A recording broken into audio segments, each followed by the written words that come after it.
विमला भूख से परेशान हो गई थी। सुबह से टीना ने उसको खाने के लिए कुछ भी नहीं दिया क्योंकि सुबह नाश्ते में उसने आलू के पराठे बनाए थे और अब वह भी खत्म हो गए थे। इसलिए विमला दोपहर के खाने की राह देख रही थी। पर टीना ने सुबह पेट भर के नाश्ता किया था, इसलिए वो दोपहर का खाना नहीं बनाने वाली थी। अत्यंत भूख से परेशान हो रही विमला टीना के पास गई और बोली, बहू मुझे बहुत जोरों से भूख लगी है, खाने के लिए कुछ भी दे दे। विमला का कहना सुनकर टीना मुंह टेढ़ा करके बोली, दिन भर सिर्फ आपको भूख ही लगती है, दूसरा तो कुछ भी काम नहीं रहता आपको। उस टेबल पर चने रखे हैं, वही खाकर पानी पी के सो जाओ। आज दोपहर को मैं मेरी दोस्तों के साथ बाहर जाने वाली हूँ, इसलिए खाना तो रात को ही बनाऊंगी। ये सुन के विमला का मन उदास हो गया। फिर विमला धीरे से बोली, तू कहे तो मैं खुद के लिए कुछ बना लूं। टीना गुस्से से बोली, एक व्यक्ति के लिए खाना बनाओगी क्या आप? सोचकर टीना किचन में गई और उसने फ्रिज में रखे हुए बासी चावल निकाले। अचार के साथ वह चावल एक थाली में परोसकर विमला के आगे रखकर बोली कि खा लो। ऐसा कहकर पर्स लेकर टीना घर के बाहर चली गई। चावल फ्रिज में रखे थे तभी भी वो खराब हो गए थे, उनसे गंदी बदबू आ रही थी। विमला ने गुस्से से वह चावल डस्टबिन में डाल दिए।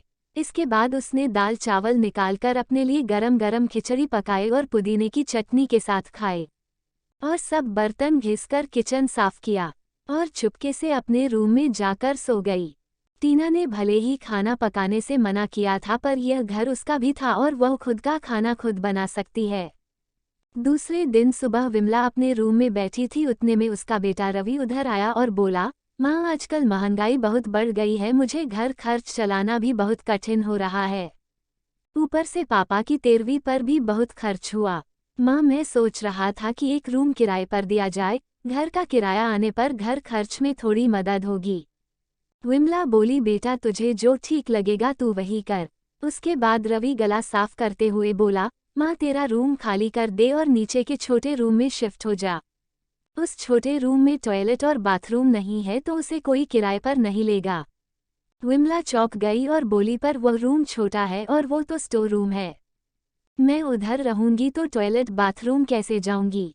रवि बोला, माँ तू आंगन के टॉयलेट में जाया कर, तू तो घर ही रहती है ना। जिसको हम रूम किराए पर देने वाले हैं उसको तो सारी सुख सुविधा तो चाहिए ना। वैसे भी यह रूम भी बहुत बड़ा है, पापा के जाने के बाद तुझे इतने बड़े रूम की क्या जरूरत है? विमला कुछ क्षण शांत रही और सोचने के बाद बोली, टेरेस पर जो रूम है वह भी हम किराए पर दे सकते हैं, उस रूम में सब सुख सुविधा है।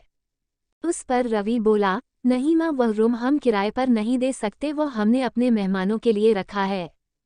तुझे तो अच्छे से पता है कि टीना के मायके वालों का आना जाना चालू रहता है, इसलिए एक्स्ट्रा रूम मेहमानों के लिए रखना पड़ता है। विमला सब समझ गई थी कि बेटे रवि ने तो उसका ही रूम किराए पर देने का निर्णय लिया है, क्योंकि वह बुढ़ापे में बेटे और बहू पर निर्भर थी। इसलिए रवि ने जो कहा उस पर विमला ने ज्यादा विरोध नहीं किया। उसने अपना थोड़ा सामान लिया और छोटे रूम में शिफ्ट हो गई। उधर पुराने छोटे रूम में उसका जी घुट रहा था, तब भी वहां उस रूम में दिन काट रही थी। नए किराएदार आ गए, सब पहले जैसा चल रहा था। घर में आए हुए किराएदार का नाम आलोक था, एक एनजीओ में काम करता था। वो हर रोज टीना और रवि विमला के साथ कैसा सलूक करते थे वह देखता था। वह देखकर उसको बहुत बुरा लगता था। धीरे धीरे विमला आलोक को अपने बेटे जैसा मानने लगी। आलोक भी आते जाते विमला का हालचाल पूछा करता था और उसका ख्याल रखता था। रवि और टीना को विमला से कुछ लेना देना नहीं था। टीना बचा हुआ खाना उसके थाली में रखकर जाती और बेटा तो उसकी तरफ देखता भी नहीं था। विमला तो पहले ही समझ चुकी थी कि उसका बेटा रवि अब पहले जैसा नहीं रहा, वह बदल गया है। फिर भी वो आंखें बंद करके किसी पालतू पशु जैसी उस घर में रहती थी, क्योंकि बुढ़ापे में उसको दूसरा किसी का सहारा नहीं था। रोटी के 2 टुकड़ों के लिए उसको उनके सहारे रहना पड़ रहा था। कभी कभी विमला को बहुत रोना आता था। विमला आलोक को अपने मन की बातें बताने लगी। उनके पति की मौत बेटे की लापरवाही से हुई थी, पर वो ज्यादा नहीं बोल पा रही थी। जब पति काम पर जाते थे तब घर में हम दोनों को बहुत मान सम्मान मिलता था। जब वो काम करने में असमर्थ हो गए तब रवि को उन्होंने घर खर्च में मदद किया कर ऐसा कहा, यह बातें रवि के मन को बहुत लगी। जब तक पति घर चला रहे थे रवि अपने सब पैसे बचा लेता था, पर अब शर्म से और मजबूरी में उसको घर खर्च चलाना पड़ रहा था।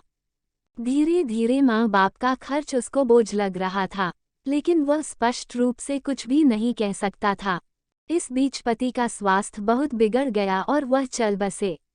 डॉक्टर के पास जाने से पता चला कि उनको निमोनिया हुआ था। डॉक्टर थोड़ी महंगी दवाई लिख कर देते थे, तो रवि पैसे बचने चाहिए इसलिए रवि आधी दवाई लेकर आता था। शुरू में पति का स्वास्थ्य सुधर गया था, तब रवि ने उनकी गोलियां औषधि बंद कर दी। पति भी इन चीजों पर ज्यादा ध्यान नहीं देते थे, लेकिन एक रात में उन्हें सांस लेने में बहुत परेशानी हुई। विमला बहुत घबरा गई और वह भाग के गई और रवि के कमरे का दरवाजा ठोकने लगी और कहने लगी कि तुम्हारे पापा का स्वास्थ्य बहुत बिगड़ गया है, चल हम उन्हें डॉक्टर के पास लेकर जाते हैं। उस पर रवि बोला, माँ मुझे अब सोने दे, मुझे बहुत नींद आ रही है, हम सुबह पापा को डॉक्टर के पास लेकर जाएंगे। ऐसा कहकर उसने दरवाजा बंद कर लिया। विमला रात भर पति के तकिए के पास चिंतित बैठी रही। कभी छाती को तेल लगाकर मालिश कर रही थी, तो कभी बाफ दे रही थी, पर भगवान को कुछ और मंजूर था। सुबह तक पति की मृत्यु हो गई थी। घर में जैसी शांति थी। रवि रोने का नाटक करने लगा। टीना तो ऐसे रो रही थी कि जैसे उसको वास्तव में ससुर चले गए इस बात का बहुत दुख हो। सबसे ज्यादा धक्का लगा सिर्फ विमला को, पर वो कुछ बोल नहीं पा रही थी। विमला के आंखों से आंसू आ रहे थे और उसके ओठ थरथर कांप रहे थे, जैसे कि वो कहना चाहती हो कि अब रोने का नाटक क्यों कर रहे हो, मेरे पति की मौत के आप दोनों जवाबदार हो। पर वो कुछ बोल नहीं पाए। क्रियाकर्म कर दिया गया। विमला के दिमाग में हमेशा एक बात चलती थी, रवि ने लापरवाही नहीं की होती तो आज मेरे पति जिंदा होते। उनकी मौत के बाद टीना और रवि का व्यवहार बहुत बदल गया था। विमला को भी उनके व्यवहार की आदत पड़ गई थी, इसलिए वह उनकी तरफ से कोई भी अपेक्षा नहीं रखती थी, पर उसका मन उसे अंदर ही अंदर उसे खाए जा रहा था। ऐसी औलाद को सबक भी नहीं सिखा सकती। एक दिन उनका किराएदार आलोक उसके पास आया और विमला को कुछ बातें उसने समझाई। वह बातें सुनकर विमला के आंखों में एक नई उम्मीद जगी। दूसरे दिन सुबह विमला टीना और रवि के पास आई और बोली, मुझे तुम दोनों से बहुत जरूरी बात करनी है। मुझे ऐसा लग रहा है कि तुम दोनों को मेरे साथ रहने में प्रॉब्लम है, इसलिए मैंने सोचा कि मैं वृद्धाश्रम में रहूंगी। विमला का कहना सुनकर टीना बहुत खुश हो गई। रवि ने थोड़ा दुखी होने का नाटक किया, फिर थोड़ी देर में विमला ने उन दोनों के चेहरे के हावभाव देखे और बोली, रवि तुझे दुखी होने की जरूरत नहीं है और बहू तुझे इतना खुश होने की जरूरत नहीं है।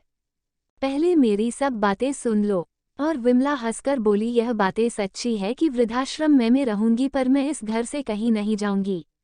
मैं इस घर को ही वृद्धाश्रम बनाऊंगी। अब यहाँ तुम्हारे जैसे स्वार्थी बेटे और बहू यहाँ नहीं रहेंगे, मेरे जैसे बूढ़े लोग यहाँ रहेंगे। ये मेरा आखिरी निर्णय है। ये सुनकर रवि और टीना दोनों ही चौंक गए।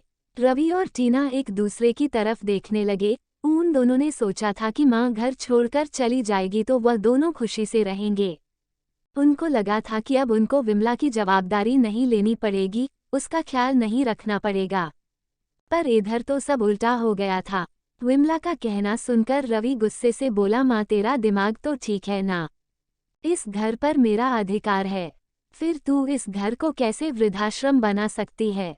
तू भूल रहा है बेटा, अभी तक ये घर मेरे ही नाम पर है।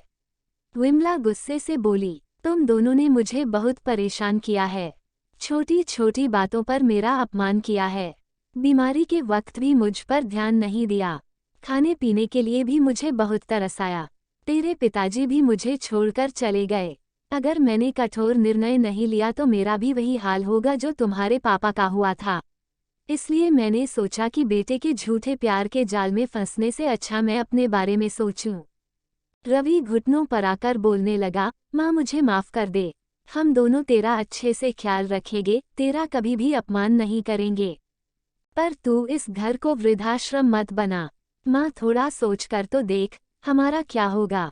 विमला ऊंची आवाज में बोली, मैंने और तेरे पापा ने तुझे अच्छे संस्कार दिए थे, फिर अभी तूने सिर्फ तेरे परिवार के बारे में ही सोचा, हमारा नहीं। फिर मैं तेरा कैसे सोचूं? तू तेरे परिवार का सोच, मेरी चिंता मत कर और जल्द से जल्द ये घर छोड़कर चला जा क्योंकि इस घर में अब अच्छे लोग रहने आ रहे हैं। इतना कहकर विमला अपने रूम में चली गई। रवि और टीना शांत माँ को जाते हुए देखते ही रह गए। विमला ने अपने जैसे बूढ़े लोगों को उसके घर में आश्रय दिया। आलोक की मदद से वृद्धाश्रम अच्छे से चलने लगा। दोस्तों, आजकल के लड़कों ने बूढ़े लोगों के साथ गैर व्यवहार किया तो बूढ़े लोग भी कठोर निर्णय ले सकते हैं।